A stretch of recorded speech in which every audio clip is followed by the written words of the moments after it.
Good day everyone, I'm John, moderator for this webinar. On behalf of the organizer conference panel, I welcome everyone for today's webinar, Navigating the 2023 Evaluation and Management Changes. I welcome everyone for today's webinar. I would now like to introduce our presenter for today, Tony Ilham. Tony Ilham, CCS, CPC, CPMA, CRC, AHIMA approved ICD-10 CMPCS trainer, is an internationally known speaker and recognized subject matter expert on medical coding, reimbursement, and revenue cycle management. She is the founder and CEO of Alpha Coding Expert, LLC. I would now like to hand over the floor to the speaker.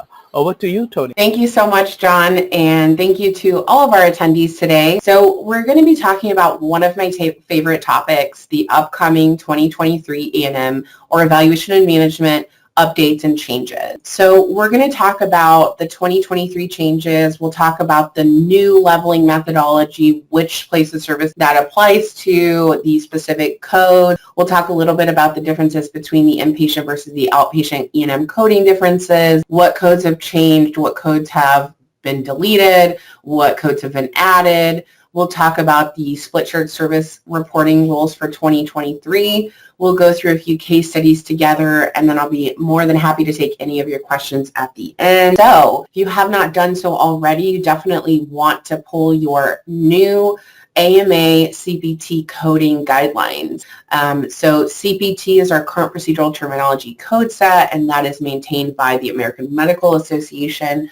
So effective January 1st of 2023, we're going to have changes to hospital, inpatient, and observation care services, consultations for both outpatient and inpatient, changes with emergency department services, nursing facilities, and then we actually saw a complete deletion for terminology like domiciliary or rest home as a place of setting for home care. So let's start with our inpatient and observation care services. So we have a complete overhaul of observation. So basically, before we had separate codes for hospital inpatient services and then hospital observation services where a patient didn't meet that 2 midnight rule, meaning they weren't in the hospital for at least 2 midnights, and so they weren't admitted as an inpatient but considered an observation status. So we now have an entire category of codes that have been deleted. So deletion of the observation code 99217,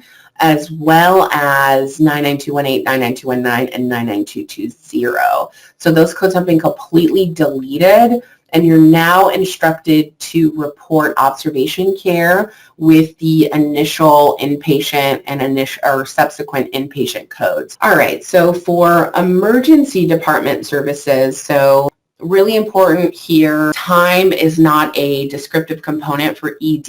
It never has been. It's not been a controlling factor, but the guidelines explicitly state that time should not be a factor in determining the level of service. So ED services are going to be based on intensity, multiple encounters with several patients over an extended period of time. And then our updates here are going to be, you'll see the level 2 through level 5. We've got medically appropriate history and or examination, and then our medical decision making. So for these codes, we would never look at time, only the complexity based on medical decision making. So those are the changes for ED. So 99304 through 99306, again, you're seeing that change in the leveling methodology. So now instead of a comprehensive history, comprehensive exam, and then the level of medical decision making, we've got medically appropriate history and or examination. So what does that mean? That means the provider needs to do what's medically appropriate, but it's not going to determine code selection. All right, so now that we've talked a bit about the changes, we'll now dive a little bit deeper into the actual guidelines and the leveling methodology. So with medical decision making, we have a lot of changes within medical decision making that you want to be aware of. So it's not just the apples to apples. Let's take the old medical decision making and plug that in. It's changed.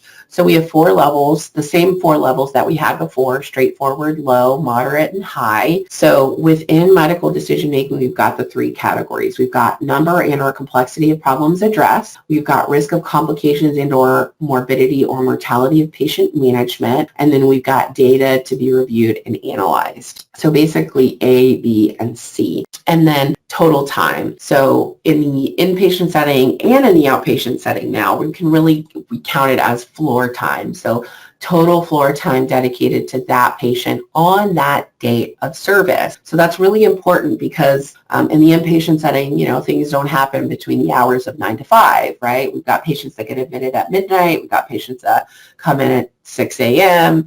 And so under those circumstances, you're going to be operating under a calendar date window. So for split shared services, we did see some changes in 2022, but the really big changes are coming in 2023. So split shared services, not to be confused with incident 2 because it's not the same thing. So incident 2 is in the office setting, the outpatient setting, when you've got a physician that has non-physician practitioners that are basically seeing patients and carrying out the plan of care for those patients. And then the big change for 2023 is that the visit has to be reported under the NPI, so the rendering provider of the individual who provides more than 50% of the total visit time. This is huge because right now what's happening is you can do either medical decision making or time. Now they're saying we want this to be billed out under the individual that's doing the most work from a time perspective. These